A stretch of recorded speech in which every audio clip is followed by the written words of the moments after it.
Nora Honor ibinunyag kung bakit nasira ang boses, parang sinadya. Pinakalab ko talaga yung pag-awit. Masira yung boses ko, sinira nila eh. Para bang sinadya, hanggang ngayon hindi ako nakakakanta. Tulog, pagising ko wala na akong boses.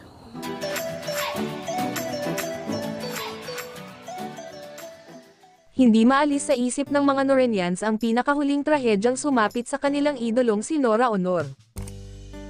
Ibinunyag ng superstar na si Nora Honor kung bakit nasira ang kanyang boses. Hindi biro-biro ang mawalan ng boses sa pagkanta samantalang ito ang naghatid sa kanya sa rurok ng tagumpay kaya naman nadismaya ang mga Norenians sa kapalarang ito ng superstar. Nako, may revelation nga ang nag-iisang superstar na si Nora Honor tungkol sa isang malagim na chapter ng buhay niya.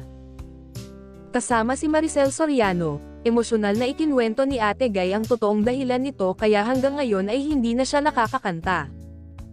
Sinariwa nila ang ilan sa mga alaala noong kasagsagan ng kanilang karera bilang mga artista, kasama na ang naging takbo ng pagkanta ng superstar noong kabataan niya. Nasa Amerika raw siya noon at may nag-alok sa kanyang dalhin siya sa Japan para maging endorser ng pampaganda. Pagdating ko doon, pinahiga ako, pinatulog. Paggising ko, wala na akong boses. Iyon ang totoong nangyari doon, saad ng national artist. Hanggang ngayon, wala ng boses, dagdag pa niya.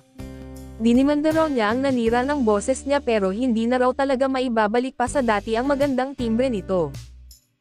Ang sabi ng doktor kasinuan, yung vocal cord hindi naman tinamaan. Kaya lang malalim yung tinamaan sa akin. Iyon yung dapat na operahan nun, sabi niya. Inamin din ng superstar na dinamdam niya ang nangyari, lalo na't una niyang minahal ang pag-awit kaysa pag-arte. Kaya nalulungkot daw siya kapag nakakakita ng mga kumakanta dahil pinakalab niya ang pagkanta dahil doon siya unang nakilala at nakatulong sa kanyang pamilya. Pinakalab ko talaga yung pag-awit. Kung hindi dahil sa pagkanta ay hindi ako makakatulong sa pamilya at hindi rin ako makikilala ng mga tao. Kaya nung masira yung boses ko, sinira nila para bang sinadya, kaya hanggang ngayon hindi ako nakakakanta.